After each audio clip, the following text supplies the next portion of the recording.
Muy buenos días, queridos hermanos y amigos. Que el Señor les bendiga. La verdad es que Jacob ya se había hartado de la actitud de Labán, su suegro, y no solamente de su suegro, sino de sus cuñados, que estaban mirándolo ya con recelo y lo estaban mirando como con cierto odio. Por lo tanto, Jacob temió por su vida. Así que reunió a sus dos mujeres y les informó que él deseaba ya volver a la tierra de la cual había venido, porque no se sentía bienvenido en la casa de sus padres. Ahora, nos dice que respondió Raquel y Rebeca unánimemente que estaban de acuerdo con él. El hecho de que las dos hermanas estuvieran en perfecto de acuerdo en cuanto a la conducta que Jacob les narraba acerca de Labán, su padre, y a pesar de los celos y de las rencillas que tenían las dos, es una clara evidencia de la validez de la queja de ellas. La dura crueldad de Labán, la codicia insaciable, fueron tan obvias que aún sus propias hijas finalmente protestaron. Y ellas se quejaron de que a pesar de ser hijas legítimas y de haber nacido libres, no habían recibido ninguna herencia y habían sido vendidas como esclavas. Indudablemente toda la propiedad de Labán había sido transferida a sus hijos varones, ya que sus hijas no recibieron nada de ella. Raquel y Lea reconocieron la mano de Dios en la notable prosperidad de su esposo. Quizá entonces sea condenable el alejamiento de ellas hacia su padre, pero la severidad, la mezquinidad hicieron comprensible, si no tal vez inevitable, la reacción de las dos hijas. Por lo tanto, ellas se sintieron más ligadas a su esposo, el padre de sus hijos, con una unión íntima y tierna. Su vida y su fortuna ahora estaban completamente identificadas con la de él. Por primera vez se presenta en la historia de estas dos mujeres hermanas que estuviesen en común de acuerdo. El hecho de que hiciera poco tiempo desde que Raquel había tenido un primer hijo, José, tal vez pudo haber aliviado la tensión y los celos que había existido entre ellas durante los primeros años de la vida matrimonial. Así entonces, Labán, como era la costumbre, se fue a trasquilar sus ovejas y se fue de su casa. Y esto entonces precisamente concordó con el deseo transmitido de Jacob a sus mujeres.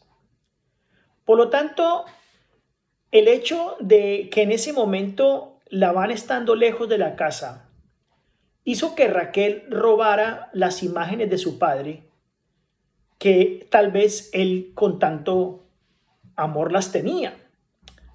Jacob sabía que su suegro quedaría detenido allí durante varios días, porque la tarea de trasquilar ovejas tenía también festejos, es decir, hacían fiesta y celebraban. Eran muchas las personas que se reunían para ese evento. Lo encontramos en 1 de Samuel 25:4 y en 2 de Samuel 13:23.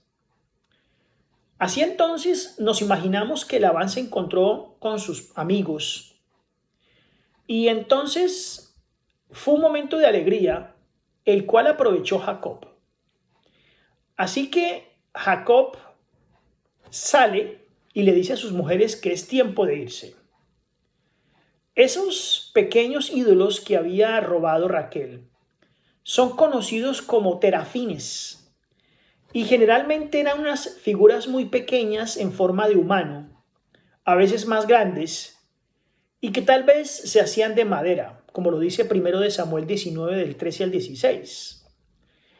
Se han encontrado una gran cantidad de esas esfinges o pequeñas estatuas, no solamente de madera, sino de arcilla y aún de metales preciosos en las excavaciones que se han hecho de los tiempos antiguos. La verdad es que la gran mayoría de esas figurillas, como la que se robó Raquel, eran figurillas de deidades femeninas que más o menos tenían entre 5 y 7,5 centímetros de largo y se colgaban del cuerpo de la persona, del cuello, como amuletos protectores, puesto que la gran mayoría representaban las diosas desnudas, en las cuales los rasgos sexuales estaban bien acentuados. Probablemente esas estatuillas promovían la fertilidad. Si un hombre tenía hijos, sus hijos no podían ser la propiedad de sus hijas. Por lo tanto, Raquel no tenía derecho a los ídolos familiares de su padre, como lo admitió francamente en Génesis el capítulo 31 y el versículo 32.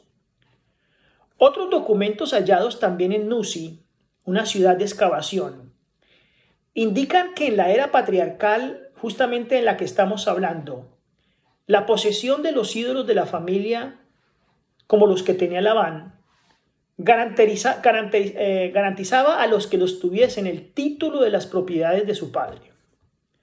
Así que lo que en realidad se robó Raquel fueron las escrituras de las propiedades de su padre Labán. Probablemente esta era la razón principal por la cual Labán estaba tan ansioso de recuperarlos, siendo tan codicioso. El relato nos dice que Jacob pasó el río Éufrates y allí dejó sus rebaños, sus mujeres, rápidamente para escapar tal vez de Labán. Cuando Labán, después de 3 días, escuchó la noticia de que su yerno había escapado, se había ido, inmediatamente entonces toma él el deseo ferviente de alcanzarlo. Labán sabía que Jacob iba lentamente porque tenía una gran cantidad de ganados, niños y mujeres. Por lo tanto, en realidad no necesitaba apresurarse tanto. Y puesto que Raquel había tomado los ídolos de su padre, su partida debe haber sido de Harán, donde estaba situado el hogar paterno. Así, el hecho de que Labán supiera que sus ídolos habían sido robados indica que debe haber regresado a su casa antes de perseguir a Jacob. Debe haber entonces terminado de trasquilar sus ovejas, debe haber concluido los festejos, las fiestas que acompañaban este ritual de trasquilar las ovejas, y entonces había abandonado el sitio. En una forma completamente inesperada, Dios aquí cumplió la promesa hecha a Jacob 20 años atrás. Es extraño que Dios se revelara a un idólatra como Labán en un sueño, ¿no? Donde le decía que no tocara a su siervo Jacob. Eso significa entonces que de una u otra forma las familias tenían una reconocida adoración al Dios que durante generaciones lo había hecho los padres de Abraham. Es impresionante entonces la forma como Jacob tuvo que huir de su suegro, por cuanto él sabía que de otra forma nunca lo podría lograr. Así entonces Jacob cuenta con el firme deseo de Dios de que se vaya, que deje ese lugar, que es el momento de regresar a donde su padre, y que él estaría con él. Ese ardiente anhelo de Jacob de volver a la casa de su padre lo había inducido entonces a hacer algunas cosas tal vez que no necesariamente tuvieron que haber sido así.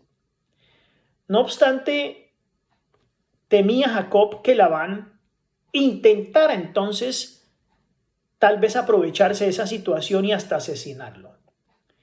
Pero en cuanto Dios le promete a Jacob que iba a estar con él, que él contaba con su presencia, Jacob salió con el deseo profundo de continuar su vida, su nueva vida, de la mano del Señor.